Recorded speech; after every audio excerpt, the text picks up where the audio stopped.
So when I was at the track, my trunk release cable busted.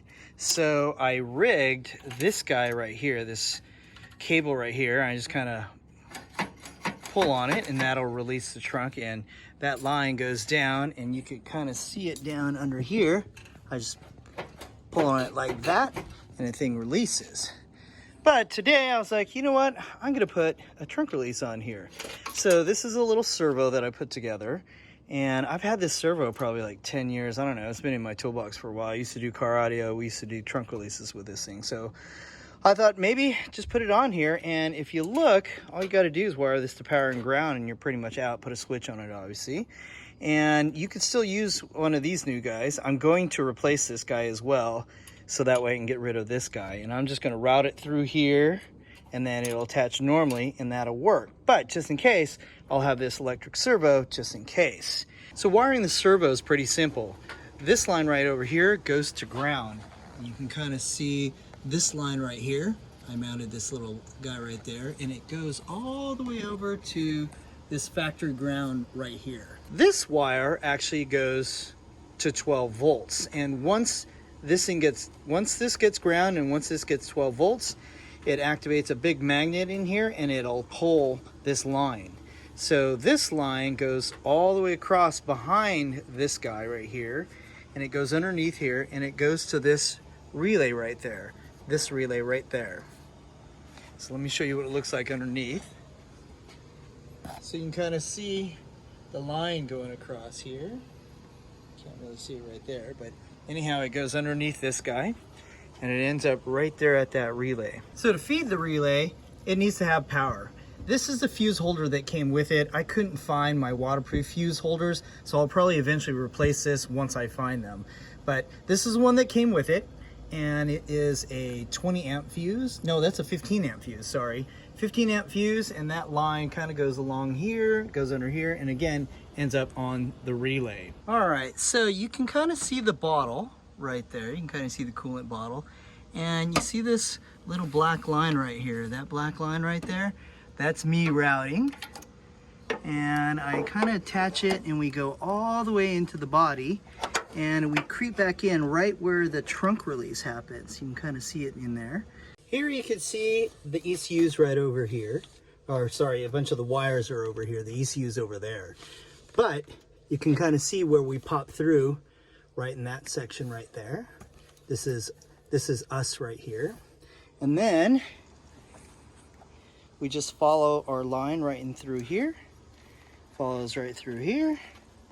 You can kind of see it attached through here. It's this little guy right there. And then we climb up and into the dash. I used the ground. There's a ground right underneath here. Hang on a second, let me get some light. Okay, you can see our line coming in right here. And then underneath here, I attached this ground right here. And so you can kind of see a black line coming through here. That's us right there, that black line. And so eventually they come back together right here. You can kind of see the two. So this is the one from the relay, and this black line right here is the ground. So we tuck that underneath there, and then look, we end up with a switch right here. And all you got to do to activate the trunk release is hit that guy right there. All right, who's afraid of wiring? You shouldn't be. So check this thing out. I made these little black marks on here, and those are the relay, okay? So 85 and 86, you can see what happens to them. This is the actual coil, and then it switches between these guys. So 30 is always connected to 87A when there's no power on 85 and 86. Once you have ground and power on 85 and 86, the power jumps from 30 to 87. So take 85, connect that to your switch, connect the other side of the switch to ground, and then connect both 30 and 86 to 12 volts. Make sure it's fused, 15 amps.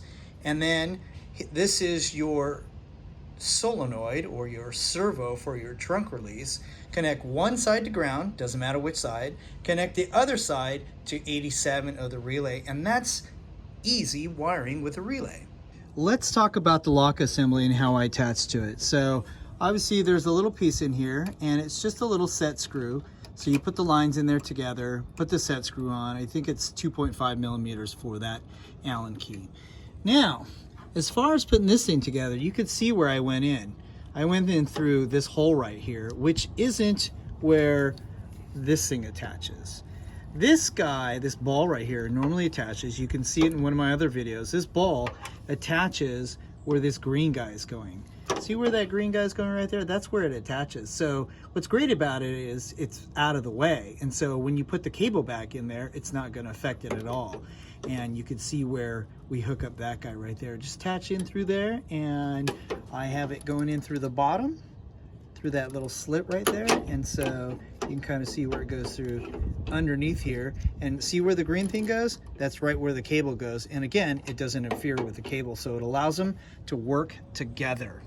One other note, I also replaced this lock assembly. Toyota did a revision on it, and I guess this new piece is easier on the cable and allows you to open it easier. Here's the part number of that new piece, and so I added that thing as well, and eventually I will replace this thing. I'm just waiting for it to come in. All right, look, we're all finished up. So here's the new cable. Install it. You can see it on my other video how I install it on this guy. New clip right here goes through this guy. Also added some staking onto these bolts, and the bolts are from underneath.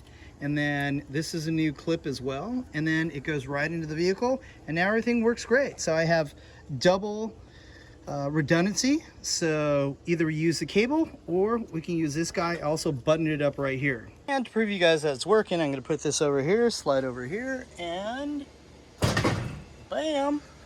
Relays are really important tools in automotive. A lot of times people do it with ECUs and what have you, but old school guys do it with relays. And if relays freak you out, all you have to remember is they're just a switch.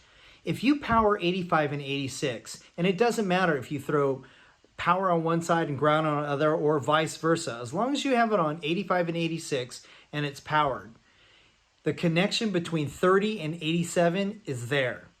If you depower it, the connection is now between 30 and 87A. So master this relay and you will realize how many different applications there are. This is AJ with Relentless Racing. Stay relentless, and I'll see you on the track.